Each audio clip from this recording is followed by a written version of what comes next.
Hi, this is Stephanie Miller from The Stephanie Miller Show. Please enjoy this exclusive clip from my show on Political Voices Network. All right, we were talking about Bill Barr, who I've said before this, Dana, it's just despicable that they put him on to talk about how guilty Trump is. You know, when we know this whole history of how he helped, everything he helped Trump get away with, and how he, pursued Trump's enemies and let his friends off, and Manafort, what do you call it, Stone, Flynn, all that, this whole history. But yeah, here's Bill Barr now, to your point. Yeah, Bill Barr says he... Well, I've said all along, given two bad choices, I think it's my duty to pick the person I think would do the least harm to the country. And in my mind, that's I will vote the Republican ticket. You will. I will support the Republican ticket. I think the real danger to the country, the real danger to democracy, as I say, is the progressive agenda. Oh, my God. He is such a POS. One more. And while Trump, and I said, Trump may be playing Russian roulette, but continuation of the Biden administration is national suicide, in my opinion. What? Why? Oh my God, Dana, and I'm so sick of this whole the lesser of two evils. Joe Biden is not evil. Donald Trump, I always go to this sound clip of Lindsey Graham back when he was Lindsey Graham. If you can't admire Joe Biden as a person, then it's probably you got a problem. Because what's not to like? The part I was looking for was he had said God never made a better human than Joe Biden. He said a better man. Yeah, well, we also know how fast that man flips, because he also said we would, if we elect Donald Trump and it destroys us, we deserve it. Whatever happened to Lindsey Graham, whatever he's compromised with, it's really unfortunate, because he looks like his spine was literally taken out of his body. Yeah. But that's that whole thing where he's driving in the car. And he just said, "There's not God's never made a better man than Joe Biden." It drives me crazy. The lesser of two evils. Donald Trump, evil. Joe Biden, one of the best men we've ever had in this office. I'm sorry. Go ahead. Absolutely, and I'm sorry too. But people should start using Lindsey Graham's words in ads. Mm-hmm. Yes. When people are like, "Oh, the lesser of two evils," let Lindsey Graham, let them hear one of their own, quote unquote, come on and be like, I've never met a better man. If you can't see that, there's something wrong with that would be a perfect ad that they should play on loop until November's election. Yeah, I said the same thing, Dana. You're absolutely right. Victoria tweets, "We really don't talk enough about how Trump tried to get Pence killed, and the only person who tried to save him was Pelosi." It's just this whole thing. I'm speaking of stuff that I guess that the thing that was too much for Bill Barr, but he'd still vote for someone he knows tried to overthrow the United States government. It's. I'm telling you, that's blackmail right there. He's a horrible human being. Mm-hmm. He's also the reason why this case in New York didn't happen sooner. He's the one that killed it, isn't he? Yeah. Well, these, just because Jody wants my head to explode, these voters that are still going to vote for Donald Trump, like Bill Barr. Hold on. What is your feeling today about Donald Trump's moral character? It's terrible. It can't get much lower than it is. Right. These are still people that said they're still... Okay, go ahead. Oh, yeah. He continues to make crazy comments about being a dictator's first day and repercussions against people who he feels have wronged him. Okay. If Donald Trump is found guilty of one of these crimes, whether it's in this trial happening right now or if one of the trials happens in the future, do you think he's fit to be president of the United States? I don't think he's fit, but I'm voting for him. Do you think he's fit to be president of the United States? He's as fit as the current president. Why is that? Oh, yeah. Because nobody investigates Joe Biden. Nobody's going to investigate Joe Biden. That's all they've been doing. Investigating Joe Biden. Oh, my God. And they're coming up with nothing. Okay. One more. You don't think he's fit to be president if he's found guilty, yet you're going to vote for him. How do you address that conflict? How do you vote for a man who you feel so poorly about? I feel like as wrong as it's going to be to have him for president, he's still going to be a lot better president for the United States than what we've got with Joe Biden. No. Dana, so your reaction to people, because we just were saying the same as Bill Barr or John Bolton saying clear and present danger, international security, national security threat, blah, blah, blah, end of civilization. Are you going to vote for him? Yeah.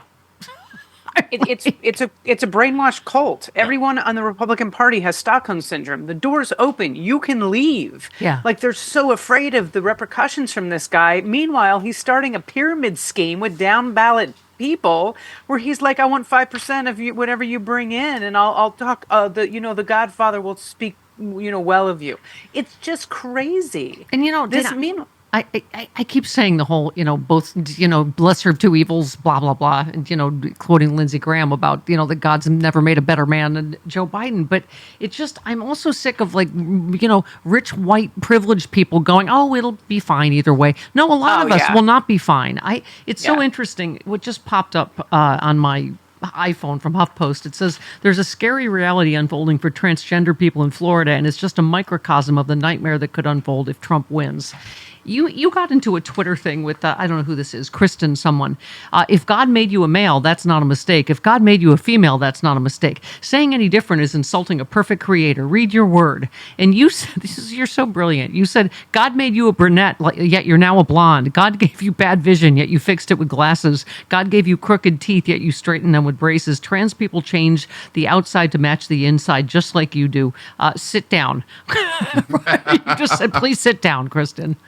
It's just mind-blowing to me. Like, also there's this fallacy that apparently they think there's like genital mutilation. That's not happening to trans kids. Sometimes it's just allowing your child to dress like the gender they happen to feel more comfortable. It's it can be as simple as getting a haircut and changing your name. Yeah. That's why this has it caught fire in this country. They tried to do it before with the bathroom bills with Michelle Duggar down in Arkansas when she was, 185 kids and counting or whatever they're doing in that family.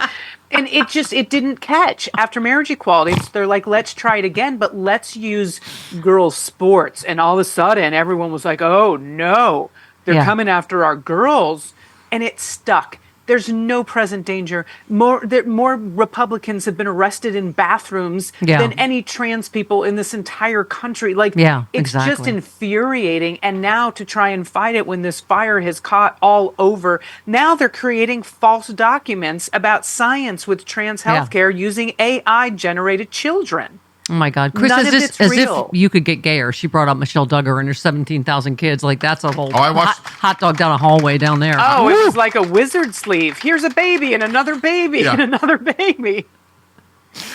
Everybody's freaking out. So the latest right-wing freak out is Ben Affleck and Jennifer Garner's child has come out as trans, and it's just here's the thing I've never gotten, Dana. What's it to you? What business is it of yours, and how does it harm you? Like I don't. Yeah.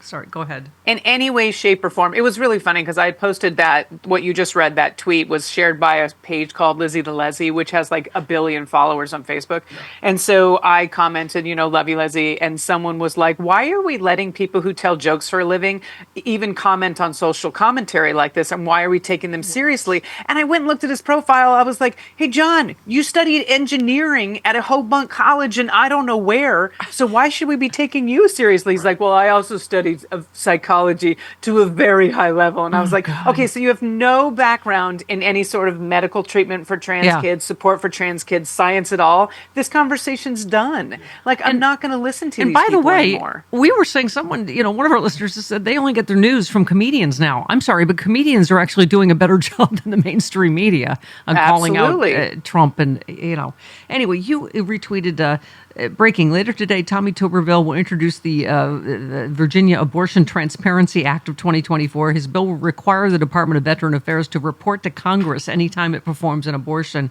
And you just said this guy. I actually don't, because Lord knows he won't let you get an abortion if you need one. But I mean, again, the whole thing is we keep talking about this is the small government party. They're just all up in everybody's business and everybody's bodies, right? Absolutely they are. And it all goes down to misogyny. They want to control women, and they either want to control cis women or trans women, because you never hear them talking about trans men when it comes to the transgender issue. They are only talking about trans women. It just translates to misogyny. They want to control women no matter how they identify. speaking, I know we were talking about, that's another one, the trans women in sports. Yeah. In some cases, it involves one person in a state. It's just, these are such non-issues. But let's go ahead. Yeah. Oh, I was going to say one of the cases that just happened in West Virginia is this very sweet young girl, Pepper, and it's funny, I met her at the Lambda Legal Gala in New York that I hosted last year. It was her case that went to the Supreme Court in West Virginia, I believe it was, and they just actually said that she was allowed to run. The craziest thing and the best thing about this young girl is she's like, I'm a really crappy runner. I'm not very fast. I'm not going to win any races. I just want to participate with my peers. Yeah. I mean, we're going to support the sport 2 days in a row because I didn't know what this whole thing was about when Carlos sported the sport yesterday, but Dana will know because, Les. Caitlin Clark. I knew who she was. Right. Yes. It's amazing. But I have to say, I disagree. I don't know. I got some of Carlos's points, but now that I know the details, so college basketball superstar Caitlin Clark is set to soar to new heights in the WNBA, but her rookie contract means she will pocket a fraction of the millions her male counterparts have made on the court. I think Carlos's point is like, well, if a lot more people watch men, then more people watched the women in college. Soccer. Right, and same with soccer. He's talking about ticket sales. By over 5 million viewers. Right. It's not like it was 2 or 3 people. Right. But anyway, Clark, University of Iowa legend, has already made history she was the overall top scorer in the NCAA. She sealed a contract with the Indiana Fever. She was the number 1 draft pick. I was astounded. She's going to earn $338,000 over 4 years. That's like $76,000 for the first year or whatever. It goes up to $97,000. So the number 1 pick in last year's NBA, of course, got $55 million. Like, that's not just disparity, right? Right. There's other things that, and it infuriates me when people are like, oh, well, she's going to make millions of dollars with sponsorships. She should not have to have a second job in order to balance that out. The other thing is the Instagram followers for the Indiana team, I think quadrupled. The tickets tripled in price. All of those things that created from her frenzy, those have value, and she should be compensated as such. Right. Well, and that's what I didn't know these details when I was talking to Carlos yesterday. I didn't sort, but I was like, he makes $55 million and she makes $75,000 a year. Like, it's so. Someone actually tweeted today, Babe Ruth's contract in 1930 was $80,000. Wow. 1930. Caitlin Clark's contract is lower than that in 2024. Yeah, Hoda on the Today Show said they've already sold out games. She had the highest rating. Her teams in the Final Four had the highest ratings, higher than the World Series, higher than the NBA. So I was like, what's she going to get paid? Because finally you can get a real paycheck. Then I saw it and I was like, this can't be right. So this is what I will say. There was if I could take just a minute, there was there was progression with the women's U.S. national team, the soccer team, that they had to sue the federation and say, we deserve equal pay to the men. We're bringing in the same fans. People are watching. In fact, we're bringing in more. We're winning World Cups. The men had only got to 3rd place. Like, there was a lot of conversation around that, and they won.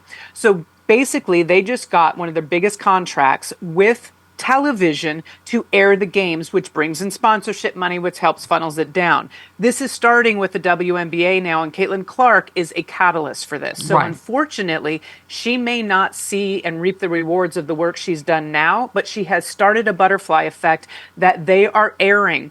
I think it's like 2/3 of the Indiana games when they hadn't before. They're on television. And now they're getting contracts so that the WNBA games are actually going to be aired. This is going to start a flood that, unfortunately, players 10 years from now are probably going to be getting paid a lot more because of what Caitlin has done today. We got invited to a Spark. Did you see that? We got invited to some sports. A Sparks Sparks game. But it's at night. Yes. It's at night. It was the Las Vegas Aces versus Yes. I would love to go. The Aces are the ones who invited us. Okay. Yes. Thank you, Okay, well, Aces. you really should go because the Aces are they have a chance to three-peat if they actually win the national title again. They're one of only, I think, three. Would love to go. Would love to go. You know what? If I were president, I'd just make everything during the day. Okay. Is there okay? You know what? When's the date? Because if you're not going to be here, give me the tickets. Anyway, I agree. A couple of people on Twitter. To the people saying it doesn't matter what Caitlin Clark's salary is because she'll be making millions through endorsement, it actually does matter. Another said presumably she'll make bank on endorsement, but Caitlin Clark's WNBA salary is less than that of a union nurse, teacher, or cop. I mean, it's just again, disparity is not even the word for that. 55 million to, because it is a lot of wear and tear. It's a lot of travel. It's a lot of physically. It's a lot. Yeah. It is a lot. I do believe though that and this their is careers the are beginning short. Of change. Yeah, I do believe it's the beginning of change. She has broken countless records, and I think she is going to be the catalyst for change within the WNBA and what these players are paid. Brittany Griner wasn't hanging out in Russia because she thought it was fun. She was playing over there because she was actually getting paid a lot more money. Yes, that's a really good point. Ron in Sacramento would like to get back to orgasms. All right. And who wouldn't, really? Oh, hi, Ron. Yeah. Hi, good morning, everybody. Hi. First, Mama, let me compliment the show, Pony. His Instagram page is like visual Viagra. Yes. I love what Chris posed. Oh. And as well, far as he's just eye candy. Yeah, I'm just set decoration. Yeah, Jody's the workhorse. And as far as the orgasms, I think what it is, I think most men approach the lady parts like a Rubik's Cube. They're fascinated by it. They'll give a couple of twists and turns. Yeah. And then they get bored because they can't solve it. They put it up. With lesbians, they'll work on it day and night. They'll put it in the glove box of the U-Haul. They'll work on that thing till they solve it. Yes. You remember my lesbian eye injury because I'm what, Jody? I am an athletic and enthusiastic lover. Yes, and I almost, my own eye out. Yes, you did. So thank you for taking my call. All right. No, thank you. Oh, Yeah, no. you And twist thank you. and turn it and see what happens down there. Yeah. Yeah, that's exactly it, Chris. I think maybe we can start with that. Might be the problem is the twisting and turning part. Maybe you should what? Maybe compare it to not a Rubik's Cube and maybe something a little bit different. Ron is Exhibit A and why lesbians have more orgasms than straight women. And also, Chris just visually demonstrated his gayness by doing this on camera. Oh, dear. This is him in a vagina. Okay. Isn't that what you do? No. Oh. No, you do not. Okay. Okay. Oh, Dana, good God. We have a lot of work to do.